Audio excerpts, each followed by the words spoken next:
Bismillahirrahmanirrahim. In the name of Allah, the most gracious and most merciful. Assalamu alaikum wa rahmatullahi wa barakatuh, ya viewers. Welcome to another episode of Open Dialogue. I'm a covering host this week. I'm Rashid Rose. You may have seen me before on Insight some time ago. Tonight I'm covering for your regular host. And tonight we got a very topical topic, one which may provoke some reactions. And I must say before we start, the views expressed on this program tonight is not necessarily views of the channel. So let's make that very clear. The topic for tonight's discussion is there racism among Muslims?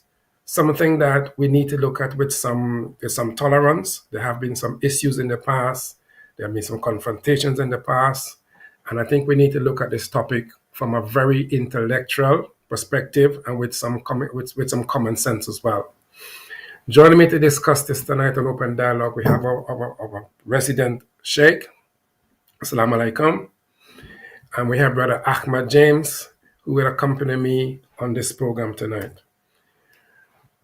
Open Dialogue has been going on for some time, and it have provoked, mashallah, Brother Ismaheal, assalamu alaikum.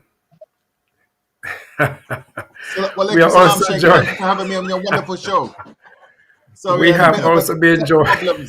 Mashallah. It's great to see you, Sheikh. Alhamdulillah. We have now been joined by Brother Ismaheal South, who really needs an introduction. But before we start, could Ismaheal introduce himself and tell the public what you do, first of all, briefly? Alhamdulillah. Thank you very much, Sheikh Rashid Rose. My name is Brother Ismaheal South.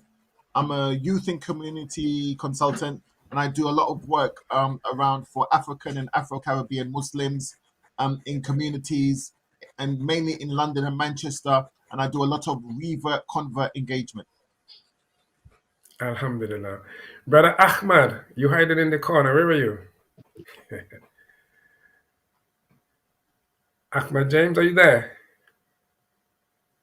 I can't hear from Ahmed. Anyway, we'll start. Ismaheal, like I said in the introduction, this topic will call for some serious thought. Because for too long, Muslims have been talking about is there racism among the Muslim community. Some people have turned a blind eye to this issue. And we need to understand, is there racism or there's no racism? And like I said, viewers are free to call in. It's a live program. And like I said, the views expressed tonight isn't necessarily views of the channel. So let's make that quite clear. Ismaheal, from your perspective, and you work in the community for a long time, the question we're asking tonight, is there racism among Muslims? And it could be as frank as you like, my dear brother. Alhamdulillah. Thank you, my brother, for being frank. Allow me to be frank. Yes, racism, prejudice, tribalism are all rife, alive and kicking amongst so-called British Muslims in the UK. Forget discrimination towards African and Afro-Caribbean Muslims. We see discrimination between Pakistanis and Bengalis. We see discrimination between the Iranians and Iraqis. We see discrimination between the Saudis and Egyptians. That's even before we go into the blacks. And then we see colorisms. So we see Muslims who are darker skinned being treated. And we're not even talking about African and Afro-Caribbean Muslims. We're talking about people within the Asian, Persian, and Arab nations who are discriminated against. And I have had many calls, many emails, many social media messages from African and Afro-Caribbean Muslims who've been discriminated against in all denominations, in all sects, and in all school of thoughts, among people of all school of thoughts. And it's very disgusting. And many Muslim institutions are blatantly ignoring it and putting their head in the sand. Alhamdulillah, we got Ahmed James back. Assalamu alaikum, brother. Are you there? Can you hear me? Welcome, salam. Can you hear me? I can hear you loud and clear, my brother. Could you introduce yourself briefly and tell the folks what is it you do and how dynamic you are in your own rights? I can't really answer to that, but just Assalamu alaikum. Thank you all for inviting me to be here today, this evening. So my name is Ahmed James. I'm up in the north of England, more specifically a Lancashire area. I'm a community activist. I don't belong to no organisation, which makes me free and independent to be able to speak my mind and say what I have to say on issues pertaining to the Black community and to the Black Muslim community. So I'm always active in that area as well. and any form of injustices that befall upon the black community as well. Alhamdulillah. Ahmed, we're talking tonight about is there racism among Muslims? What say you? Yes, the simple answer and straightforward answer is yes, there is, and there always has been, if you will, for a long period of time, racism. Although, as we all know, that wasn't the intention when it all started out. There is also issues around classism, and there's issues around tribalism as well, which at the back end of that, the black community have suffered the greatest deal historically and presently as well. But yeah, the short answer of it is that there is racism, and in order to address it, which we'll obviously elaborate and we'll talk about it later on, it's about self-determination and having the right in order to address those things for our own community. But there are certain communities and there are certain instances of racism, and I would say that it's more prevalent in the north because the black diaspora are a little bit isolated, if you will, and therefore they have to assimilate to the indigenous population of the Muslim community at that area. So if it's prevalent of an Indian or Indo-Pak community, then what you'll find is that there are many black Muslims when they come into the deen that they have to assimilate in order to be accepted, and therefore forego their identity. When many of the sort of dominant historic communities don't have to do that, unfortunately. A lot of the members of the black community have to forego their identity. I must say the objective of the show tonight is to first of all highlight the problems, and secondly to find solutions. It's not just a provocative discussion. We want to highlight the problems and secondly find some solutions. Ishmael, the first question we want to look at is why are Muslims not welcome into the black Muslims? Why is that discrimination? Why is this happening? I mean, in your own view, why is discrimination so heavy against one group and not another? From my research and study and from what I've seen, many Muslims of Arab Asian persuasion, many of them have preconceived, how can I say, unconscious bias towards people of African and Afro-Caribbean heritage. For example, I've read so-called Islamic books in different sects, denominations, when they're talking about the curse of Ham. This is something that we saw in Christianity, which was wrongly used as justification for discriminating against people of darker complexion. The curse of Ham. What's the curse of Ham? That's correct. So the curse of Ham is a story made up by some Christian theologians that said that one of the sons or grandson, one of the relations of Noah alayhi salam, cursed one of his sons. And some Christian theologians, many centuries later, said, Noah cursed this son, and this son Ham, he turned black, which is not written nowhere in the Bible, nowhere. And they use this as justification for discriminating against black people. To my shock and horror, I was doing some research, and I was reading this in Muslim books. And then this same doctrine, this same concept in Muslim books? They just said, all they said was the curse of Ham, and the descendants of Ham come from Africa. So it was written in a subject in a leading way.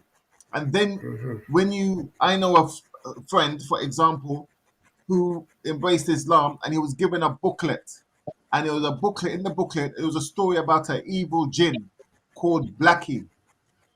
And this evil jinn called Blackie done this bad thing. So when people are reading these things subconsciously, it has an effect. And another thing I have to always say, and most black Muslims know this, but others don't. We hear there's no racism in Islam, but Bilal was a black slave.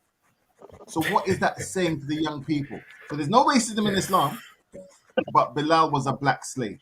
So, and when we look into Islam, I'm sure Molana, Sheikh, Syed, Razawi could say there were slaves of all denominations, all countries, all races. There were some Roman slaves who were white, Italian. There were Persian slaves as well. So not only they went. So when you speak to young Muslims in the madrasa, who I've spoken to in different madrasas around the UK, I said, "Can you tell me how you learn about slavery? That there's all slaves who are black, they're all black Muslims, and then so Really? there's something that needs to be revolutionized within the madrasa system. I would say 99.9% of the imams need unconscious bias training, because many of our imams need more unconscious bias training than the present day Conservative Party. And then many Muslim institutions who say we're open, we're inclusive, they're more biased and racist than the EDL. So these are the things that we're coming up against. Gosh, that's a bit of a mouthful, Brother Ismaheal. Hold that point for a minute there. Molana, you want to make a comment on that, or shall I come back to you later on? Yeah, Bismillah ar-Rahman ar-Rahim. Interesting subject, and definitely it needs to be discussed on our TV channels and community. If we look at the verses of Holy Quran, Allah subhanahu wa ta'ala says that we created people, human beings in different tribes and nations. And then he says that he did not create us human beings in different tribes and nations to be segregated. He created us to know each other, to mingle with each other, to respect each other as a human being, whether we are white or black or Asian or African or any other race. It should not make any difference. And then again, if you look at the teachings of Islam and the practice of Prophet Muhammad sallallahu alaihi wasallam and Ahlebait alayhim salatu wasalam, we find that they did not used to. First of all, the slaves, as brother was mentioning, the slaves did not come only from African origin at that time. Quite a lot of the slaves were from different races and background.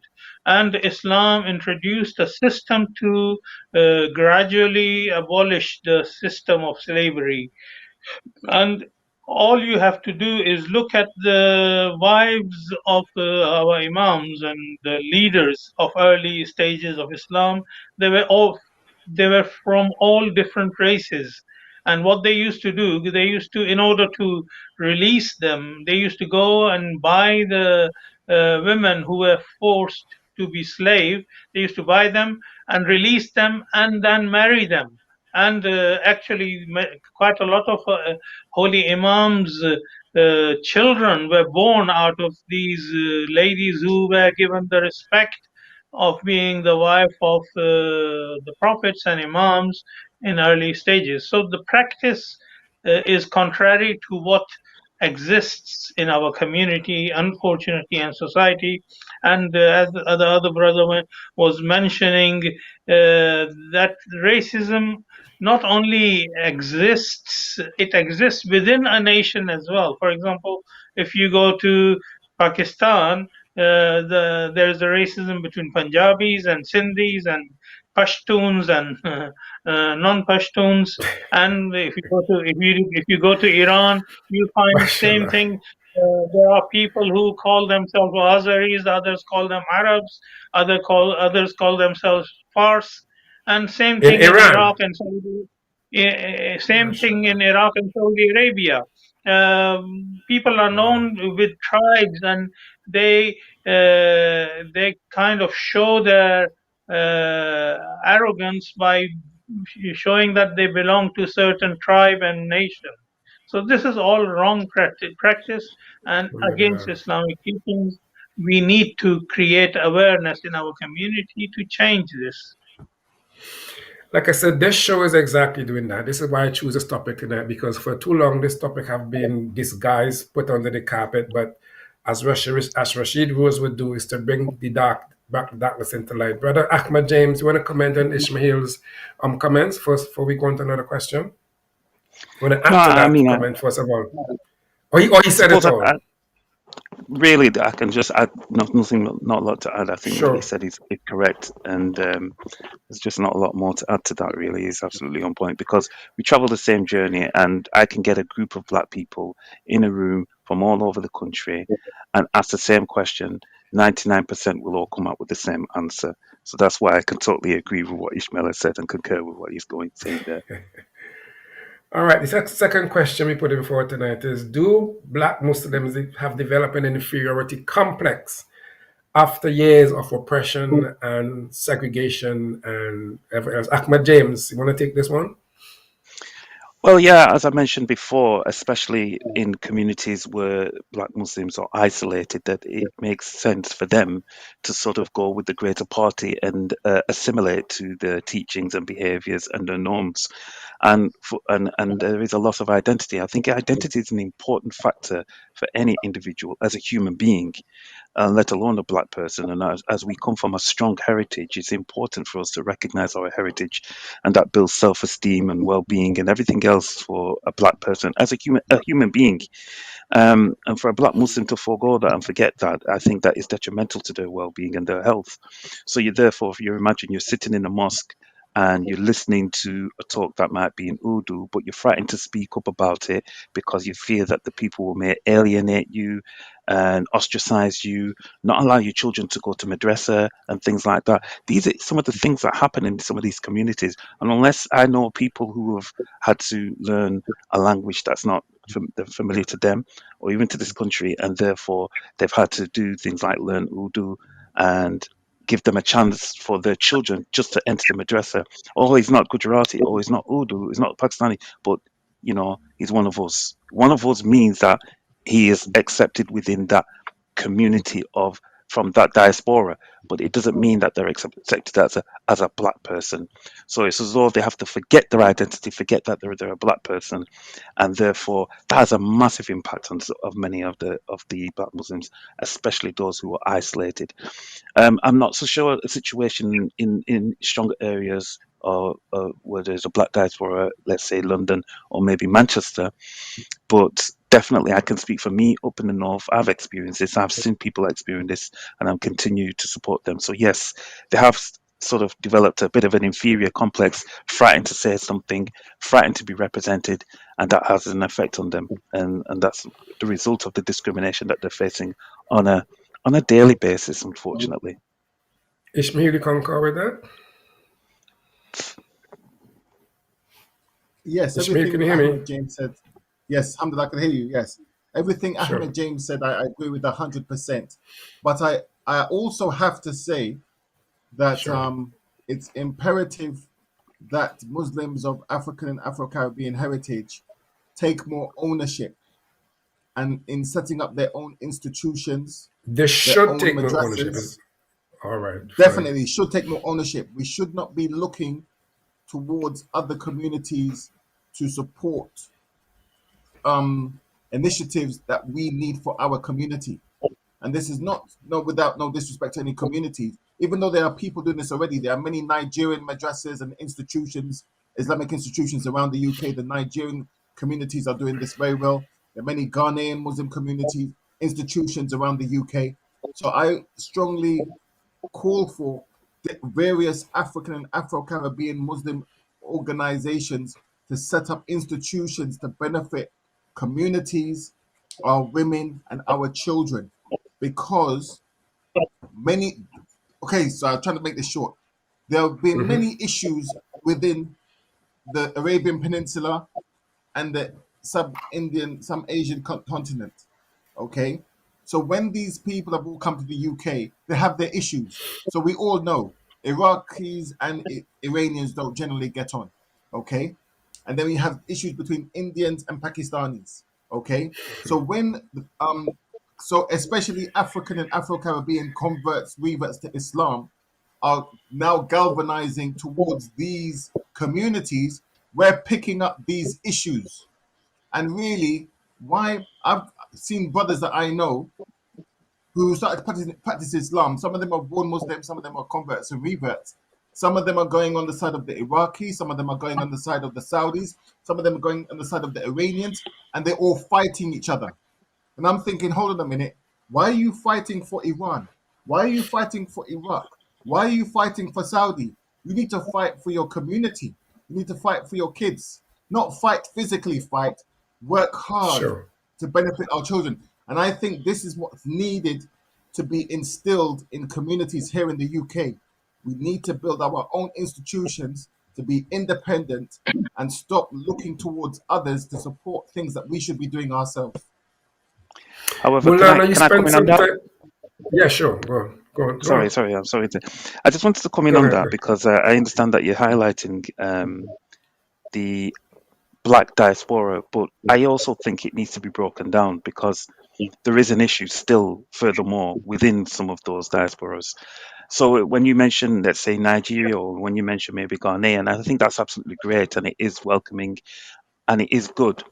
But you still have that some nations that will assimilate as a group to maybe an Arab persuasion. So therefore, it takes away that identity. So they've negated their identity, forgone their identity, so that they can accept a more of an Arab culture, if you will, and the persuasion within Islam. I actually think that it is already set in stone, and I think that a lot of groups have already separated. And I think that what is needed personally, and I think that has not been done, is an African Caribbean one specifically. All I'll be right. honest with you, because there is a large proportion, and there's a guy called Richard Reddy. He's written a book on it. And me and Ishmael and yourself, we're all converts to Islam and we all got an African Caribbean background. And I Sure, think man. in England, that's not been done. And I think that's where it needs to go. We need to build within our infrastructures because African Caribbean specifically, outside of the Islamic realm, we're at a loss in many areas. And I think that we can use this opportunity with the help of others as well, some of the heritage Muslims, to establish our own African Caribbean Muslim society. Because Can I also bring we've the been brought up Molana here in as well. here briefly? Molana, you spent some time in the Caribbean, Trinidad and Guyana. I mean, and you spent some time on the ground. What it is like for Muslims in the Caribbean in terms of integration? Did you witness any segregation, or you just saw things from an Islamic perspective, or mainly? Uh, I would say that according to my experience and my travels to Caribbean islands and all these area north of Latin America, like Suriname, Guyana, and Trinidad, Tobago, St. Lucia, Barbados, St. Grenada. Lucia. Went to All, St. Lucia. yes, I've been to St. Lucia as well. Really? Really? What's it like in Now, St. Lucia? very good, Alhamdulillah. I enjoyed the trip, Wow. and the community is growing there. And when I traveled there recently, we had the sad demise of one of the Afro-Caribbean brothers, brother Mustafa Albertini. He passed away.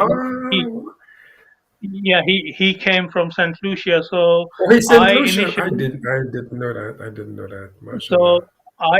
I initially went to bury his wife, Khadija, Sister Khadija, in St. Lucia, MashaAllah. and because of that trip, we managed to buy a graveyard for the Muslim community there In for the St. first Lucia. time, and establish it in St. Lucia. So the community there is growing better than Afro-Caribbean community growing in especially in UK. Uh, uh, Okay. the community was very small in Trinidad and Tobago 40 years ago.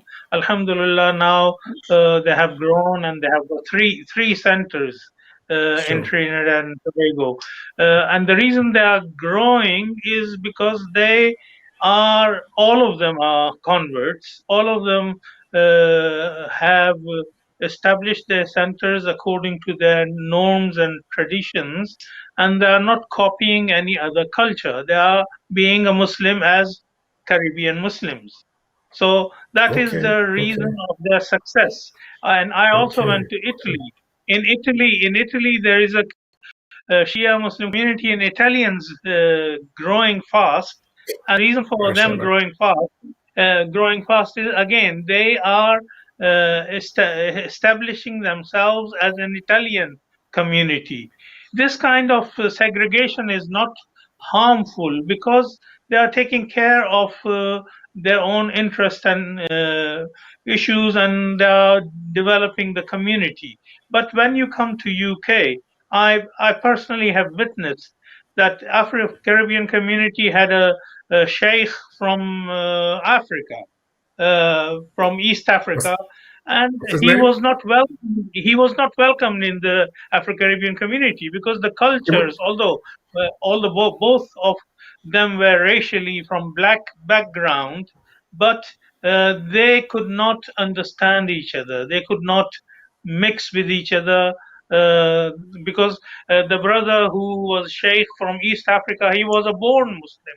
His ancestors were all Muslims, and the Afro-Caribbean community in UK were converts, and they had totally different culture to African culture. So there is a kind of racism within black community as well.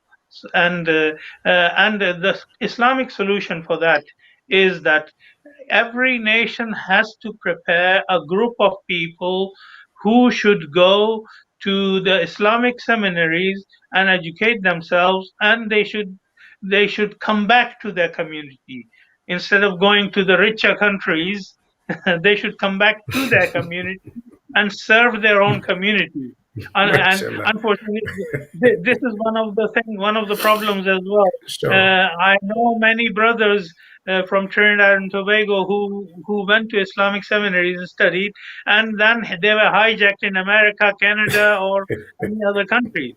Instead of going back to their own country and serving the Yes, yes, community, yes. the community is deprived.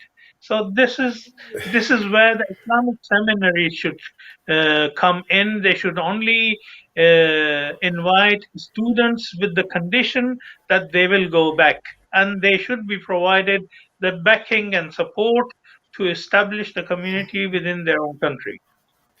Ismaheal, based on what the Sheikh just said, you feel, the Molana just said, you feel that method is what we need to apply to the black community to move forward?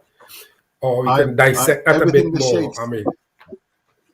Sheikh said is 100%, because the issue of the Afro-Caribbean brothers not getting on with the Sheikh of Africa is talking about, because there's many of our Afro-Caribbean brothers, if we be transparent and straightforward, suffer from what's the it just escaped my mind, identity crisis. So I'm Yeah, of the opinion, so before, outside of Islam, in normal life, for centuries in Africa, people have been taught to hate, in the Caribbean, sorry, people have been taught to hate Africans, okay, yeah, in Caribbean communities. And likewise in Africa, Africans in some communities, not all, have been taught to hate Caribbeans, okay?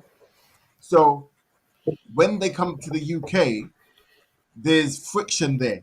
And this is what I know from my parents. And they said that when they came here, yes, there were some people of some African communities that were welcoming, but they had friction with certain other African communities. So when we came into Islam, um, in my opinion, what should have happened is the African communities should have let go of that prejudice against Afro-Caribbean Muslims, and they should have mentored the Afro-Caribbean Muslims in the UK. And the Afro-Caribbean Muslim elders should have let go their prejudice towards African Muslims for the transition to be smooth. But because of that friction, that's why a lot of things haven't worked. And I believe as well that we need to, yes, Afro-Caribbean Muslims have been setting up mosques, because now we have a few mosques, there are a few institutions, but we need to find ways of working together and networking and letting go of sectarian issues. Because I've been to places, okay, where I've seen Muslims who are Sunni, Shia, Sunni, other denominations working together for the common goal to benefit their children and tomorrow. What's happened is many of our brothers, Afro-Caribbean brothers, haven't are very who are maybe following one school of thought and another school of thought. It's hard to get them to sit down together. Oh, he follows that sheikh, he follows that sheikh. But when you see a Black Lives Matter march, you see them both there, but they Yeah, wouldn't sit down sure. together to benefit the Muslim Ummah of their community, but they will both go to the same Black Lives Matter march. And another important thing the Sheikh Molana said, which really touched me, we have many of our people from Afro-Caribbean Muslim communities who have got scholarships to study in certain places and big major institutions, and they've been given those scholarships and they've been told, we're giving you this scholarship so you can go back and support your people. But what a lot of them are doing, they're getting the scholarship. I understand we all got bills to pay, so I'm not disrespecting them, and they're running away to go somewhere to get some big money somewhere, or they come back to the UK and they don't even serve their community. They're mingling with other and helping other communities. So a lot of our brothers who have got scholarships to becoming imams and become sheikhs are not really benefiting or empowering or enriching our community. So we can't put all the blame on other communities. We have to take a look in the mirror and take some of the blame ourselves. Ahmed, how do we move forward from here? I mean, how do we move forward? What can we do? The situation is quite critical, as you heard. What tangible steps could we make? Any suggestions? Because the other question I was going to ask: did the Asian and Arab Muslims look down upon us because we are disjointed? I mean, where do we go from here? Do we need to internalize ourselves first? I think that the issue that we're facing right now is similar to a bit of a pandemic, and it needs to be dealt with now. How appropriate. We can't. Well, we cannot really start to say, okay, let's look at ourselves. We need to, a lot of these things will take a lot of time. What we can do right here, right now, is start to build within our communities and come together and start to build very small, whatever it is. Even me being on here, which I may not be familiar with some of the sheikhs that are here or anybody else or from any kind of persuasion, is a way of us breaking down barriers. That's the first step. That's a good thing, and that's a positive way of going forward. And then we have to start to build slowly in maybe hosting more of these cross persuasion discussions. I noticed in America that they have like an African American Islamic summit, and they have a whole range of Islamic scholars. I don't know if they're from different persuasions. Who hosts that, Ahmed? Who will be hosting I'm that? not sure if it's the Lamppost or Lamppost organization. I think it's affiliated with Zaytuna and all of that. But I noticed that they've been having some discussions, and I know that some of the big scholars that are out there, they've been invited to some of these events. But I think that we need to start small and sort of build with certain institutes that we've got, and also we can have discussions with certain mosques, even if they are donating to help build our organizations in terms and working with them as well. And I think that we have to realize that all of these communities, when they came here to England, they all came to look out for themselves, the Indian community. We've got to look out for our Indian community, the Pakistani community. The black community did. We built our own mosque at the time. Our mosque at the time was the Caribbean centers. We did build our own centers, but that was all coming together. And the same with the madrasas and stuff like that. So we did all things. So now we have to just do this again, because we just have to build within our centers, are coming together and put aside all of those negativities or those viewpoints of some of those communities and things like that. But also I do think, and as Ismaheal touched on earlier on, that some of the sort of heritage Muslims do need to understand the understanding of the importance of significant black individuals within their curriculum as well. And I think that's important. And I think that they should understand that we are not just Bilal. We are many. We are Sheikh Uthman Danfodio, Nana Asma'u. We know about all of these, but they need to be highlighted as well in their curriculum, so that they have a different perspective and a different narrative of the black narrative. Because presently, what they're engaged in, what they see, is on TV, which may be negative. Ahmed, there is a very important point I was going to come on to. The Islamic doctrines really only ever highlight a significant black person, which is Bilal.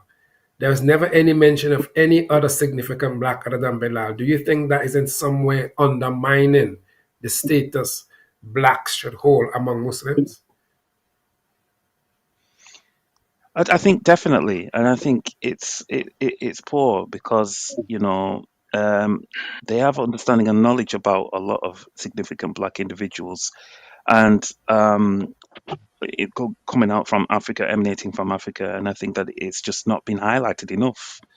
You know, I remember there was a talk, and I forgot his name, and he came up to talk about. He was from the Shia community, and he's from Trinidad as well. And he did a talk in Bradford about Bilal. But the way he talked about Bilal was from the perspective of how he was a revolutionary as well. There were Oh, significant really? elements of Bilal that people Mashallah. don't even realize. We talk about the Adhan and stepping on the son of the black slave and all of that, but there's much more to him as a character. And it was a Shia scholar that actually taught me more about Bilal and from the perspective of how he was a revolutionary, about speaking out against social justice within the community and things like that. But it was done up at Bradford University with a fellow called Tajul Islam. It was with him. I forgot Okay. the sheikh's name. But anyway, the point I'm trying to make is that Mm-hmm. there are more important characters in order to be highlighted within the curriculum, but I think that should be in the curriculum for the children to learn for the next generation. So my children and their children will have a better understanding of each other, in particular those who are not from a black community to have an understanding of the black community and recognize the importance of them. Ismaheal, what important now? Ismaheal, what importance would Yes, Sheikh. economics have to play in the development of the black community in terms of raising our status? Would economics be of any great significant help, or is it about knowledge, or a bit of both? I would say it's a bit of both. And what's been happening, I believe that African and Afro-Caribbean Muslims specifically need to understand is that we have to have the do for self attitude.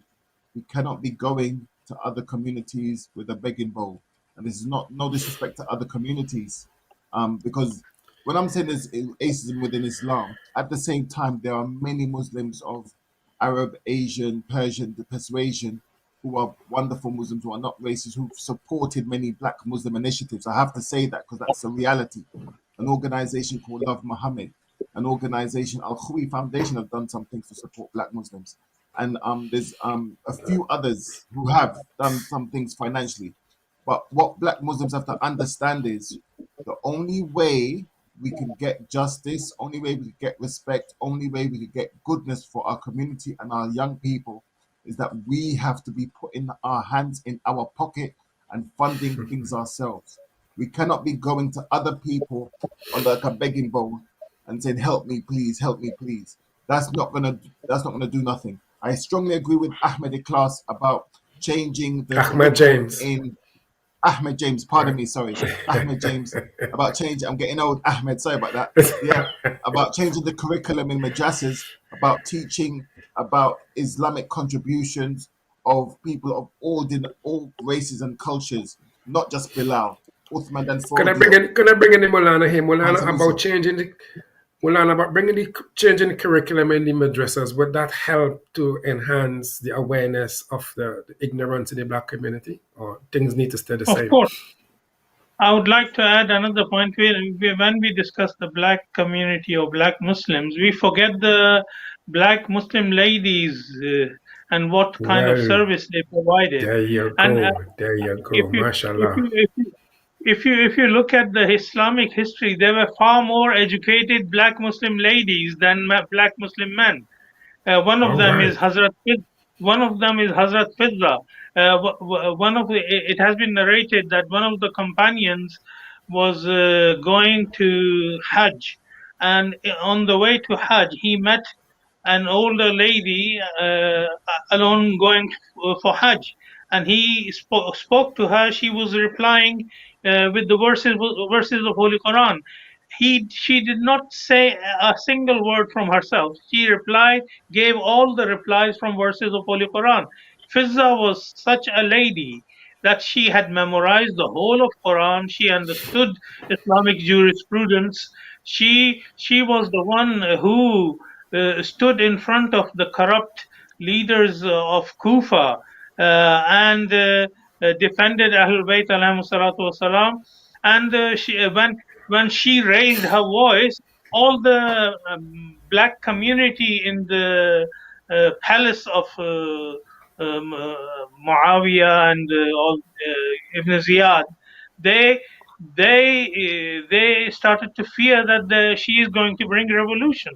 So, and most of the mothers of holy imams are from black community. I mean, All right. I'm called. I come from Imam Raza. Imam Raza is the eighth descendant of Prophet Muhammad and eighth Imam of from the descendants of Prophet Muhammad. And Imam Raza's mother was an African, Nubian.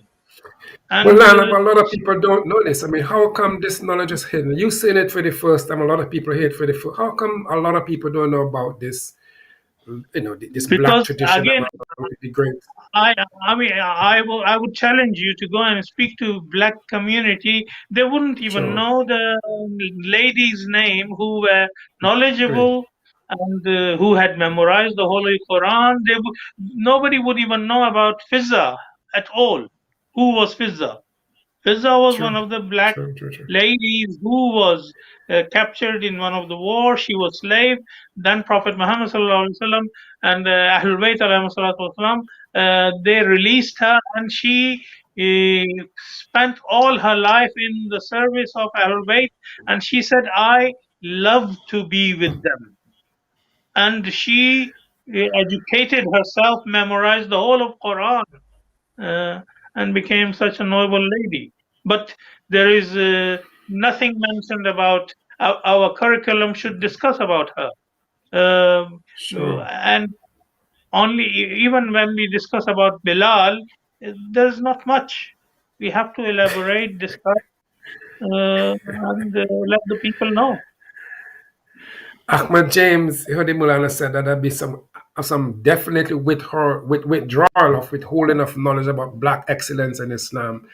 And in some way, the lack of role models among the historical Muslims, the lack of, you think that's contributed in some way to our weakness as a community? If there were more visible role models in the past.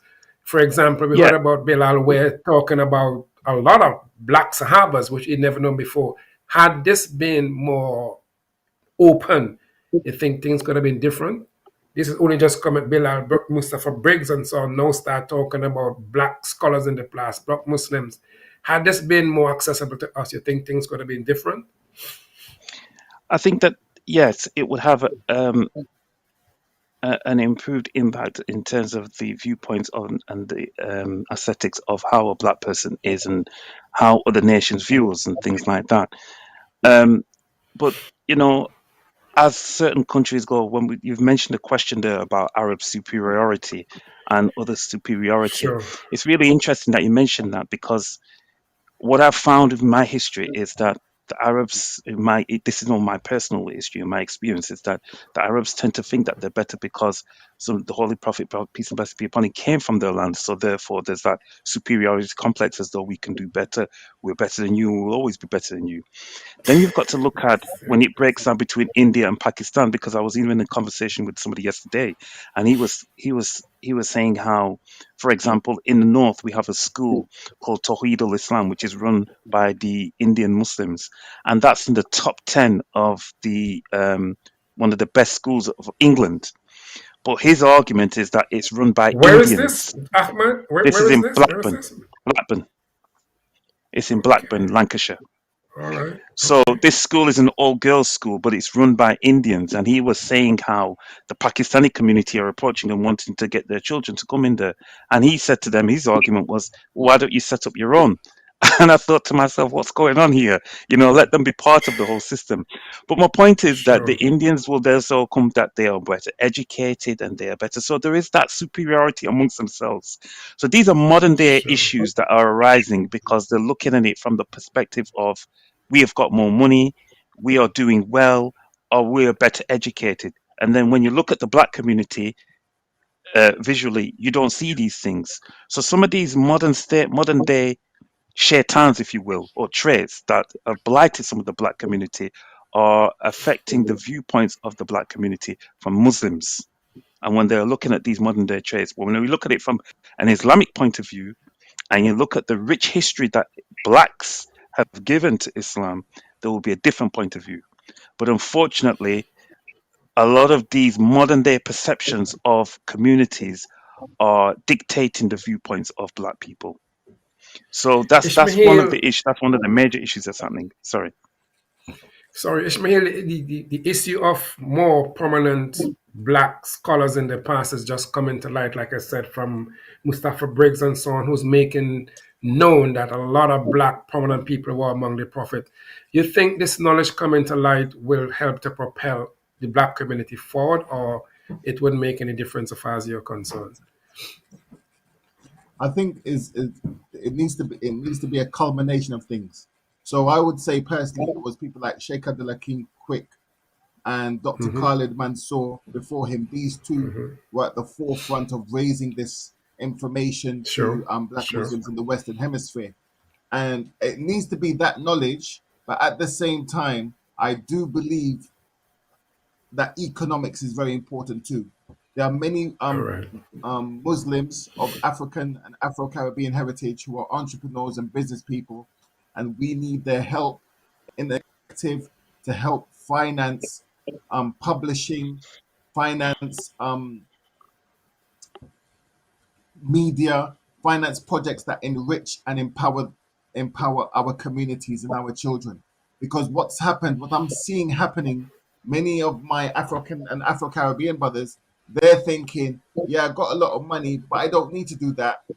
Leave that for this Muslim charity. Leave that for this Muslim charity. But the reality is, if you wait for these Muslim charities, you're waiting for infinity. It's not going to happen.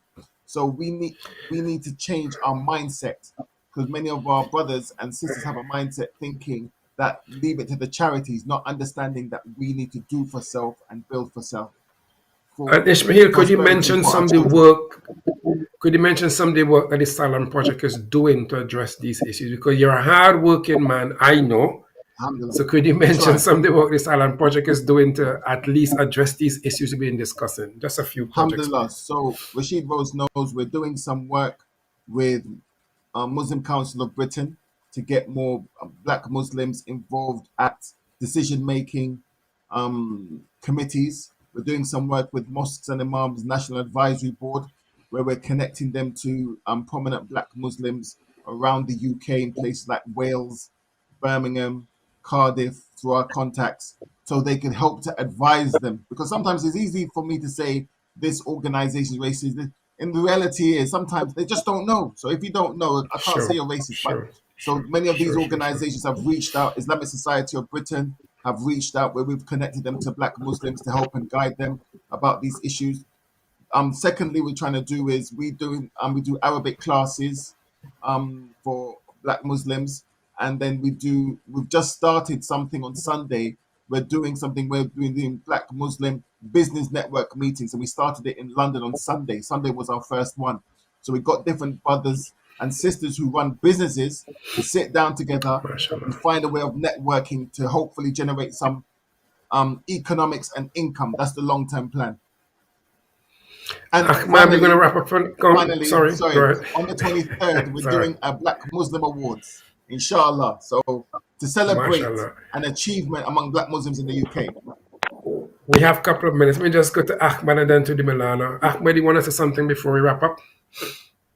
No, I haven't got much more else to say. Like I said, thank you for allowing me on. What Ismaheal has highlighted there is very good. And I think that perspective and that roadmap in order to bring a lot of Muslim institutes to get together and support each other.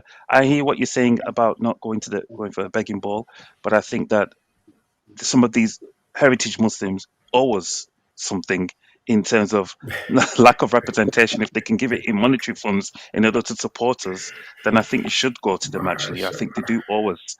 There has been a lack of representation for years, and they need to hear some of the injustices. And if they're going to hear the injustices, if they want to sweep it under the carpet, sweep it with some monetary funds in order for us to settle our own thing as well.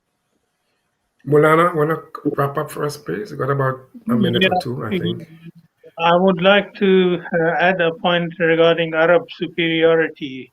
Islam came to change the Arab mentality, and that was one of the miracles of Islam, because they were people who were involved too much in this tribalism and all of this. And Islam managed to crush this. Although in practice, we still see there are Yes, many yes, Arabs yes. who have not Definitely. digested the message. Not digested the Definitely. message. And Sure. I have said it many times that actually if you look at the Muslim population of the world, Arabs are minority. Non-Arabs are the majority of Islam. MashaAllah. So we should not worry about that. And inshallah, Islam's message will continue to spread. All right. We call it a wrap. It's almost time to conclude. Let me thank my guests for coming on board. Molana, Brother Ahmed, James, and